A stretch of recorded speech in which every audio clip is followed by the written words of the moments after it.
পাহাড় ঘুরে নিও। কারণ কি জানেন তো, জীবনে হয়তো অনেক টাকা পয়সা করতে পারবেন, কিন্তু সেই ঘোরার সময়টা হয়তো জীবনে আর পাবেন না। এখন যে সময়টা আছে, এই সময়টা আপনি ভাবছেন যে এখন তো টাকা পয়সা ইনকাম করার সময়, এখন অনেক টাকা জমিয়ে নিই, পরে ঘুরবো।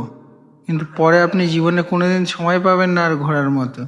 কারণ একবার কাজের জালে যদি আপনি জড়িয়ে যেতে পারেন, তো আপনার ওই কাজের জাল থেকে বেরিয়ে পড়া অনেক মুশকিল হয়ে পড়বে। তাই বন্ধু, পকেটে পয়সা থাকলে যে ঘুরতে হবে তা নয়। যখন পকেটে পয়সা থাকে না, তখন ঘোরার মজাটাই আলাদা। কারণ নিজের মতো নিজেকে ফিল ফিল করতে পারবে, নিজের মতো নিজেকে সাজিয়ে নিতে পারবে। আর টাকা পয়সা থাকলে তুমি সেই টাকা পয়সার তুলনা অনুযায়ী চলবে। কারণ কি, যে আমার কাছে টাকা আছে, আমি এই জিনিসটা করে নেব, এই জিনিসটা করতে পারবো। আর টাকা যদি না থাকে, আমি এইভাবে আমাকে চলতে হবে, এইভাবে কাটাতে হবে আমার লাইফটাকে। তো সুতরাং টাকা পয়সা যখন থাকবে না, তখন ঘুরতে বেরোবে, অনেক জীবনে সুখ পাবে।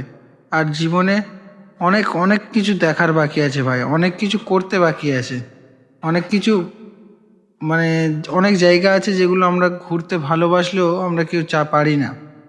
তো ভাই তোমাদেরকে বলি, তোমার কাছে যে ছোট বাইকটা আছে সেটা নিয়েই বেরিয়ে পড়ো একদিন। কিছু ঘন্টার জন্য হলেও বাড়ির আশপাশে যদি কোথাও ঘোরো না, মনে হবে যে না, অনেক মজার জিনিস আছে দেখার জন্য, অনেক ভালো ভালো জিনিস আছে।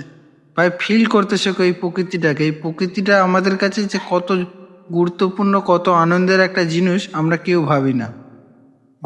ঘোরার মজা যদি একবার পেয়ে যাও, তো সেই মজা থেকে বেরিয়ে আসা খুব মুশকিল। সুতরাং ভাই, আজকে ভিডিওটা এই পর্যন্ত। যদি ভিডিওটা ভালো লেগে থাকে, তো ভিডিওটা লাইক কমেন্ট শেয়ার করতে ভুলো না। চলো, টাটা।